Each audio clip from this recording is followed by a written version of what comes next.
যায় এবং ধরেন আসরেরটাও কাজে হয়ে গেল, সেক্ষেত্রে আমার মাগরিব হয়ে আসছে, এখন সে সময় আমি কোন নামাজটা আদায় করব? আমি ওদের কাছে সেটা জানতে চাচ্ছি।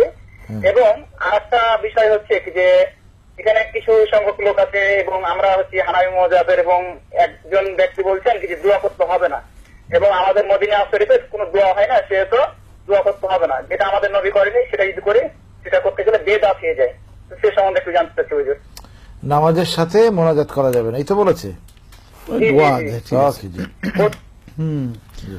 মাগরিবের নামাজ মানে এটা যদি কি ছুটে গেল আসরের নামাজ, জোহর আসর, তো আপনার জোহর কি দুটি বললেন?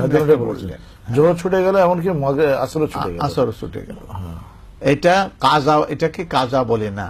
আমরা বলি আমাদের নামাজ কাজা হয়ে গেছে, না, এটা ফত হয়ে গেছে। ফত মানে ছুটে গেছে, আর কাজা মানে পুরা করা।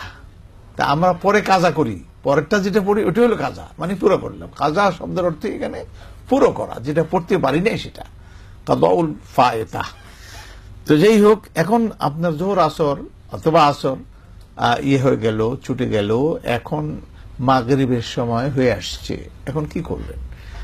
এখন আগে ওই দুটা নামাজ পড়ে নেবেন, জোহর আসর পড়ে নেন। সূর্য ডুবতে গেলেও ওই দিনের, যেহেতু আসর, আর এর কোনো নফলও পড়া যাবে না, অন্য দিনের কোনো কিছু নাই, ওই দিনের আসর নামাজ পড়া যাবে। এটা আপনি সূর্য ডুবন্ত অবস্থায় আপনি পড়ে নিতে পারবেন।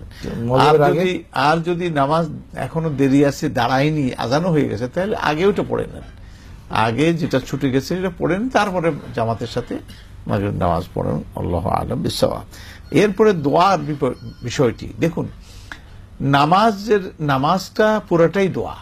7টি পয়েন্টে নামাজের মধ্যে দোয়া।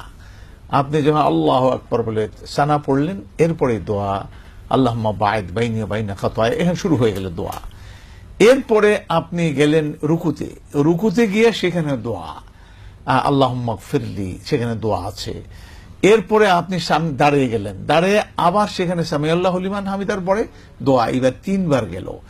এরপরে আপনি গেলেন সাজদায়, সাজদার মধ্যে দোয়া, নবী সাল্লাল্লাহু আলাইহি ওয়াসাল্লাম দোয়া করো। আবার সিজদা থেকে আপনি বসলেন, আবার কি হলো? দোয়া হলো। তারপরে 2 সিজদায় আপনি 2টা হলো। এরপরে আপনার আবার যখন ইয়ে পড়বেন দোয়ায় মাসুরা, সেটাও দোয়া। নামাজের মধ্যে খালি তো দোয়াই। তো এখন নামাজের পরে গিয়ে আমরা দোয়া পড়ি, দোয়া নামাজের পরে আছে, কিন্তু এইভাবে না আমরা যেভাবে হাত তুলে সবাই মিলে কালেকটিভলি জামাতের সাথে করি, এটা না, এটা যার যারটা সে করবে। এগুলো বলা হয়েছে কি কি দোয়া, কি কি জিকির, কি কি তসবিহ, এগুলি বলা আছে, সেইগুলি আপনি বসে বসে পড়বেন। সেখানে সবাই মিলে হাত তুলে না, একা একই কেউ যদি দোয়া করতে চান হাত তুলে, কোনো অসুবিধা নেই। কিন্তু জামাতের সাথে করলে মানে হলো রুকু সিজদাও জামাতের সাথে করলেন, আবার এটাও জামাতের সাথে করতে, নামাজের এটা অংশ হয়ে গেল, অথচ এটা নামাজের অংশ নয়। কথাটা আমার মনে হয় পরিষ্কার হয়েছে।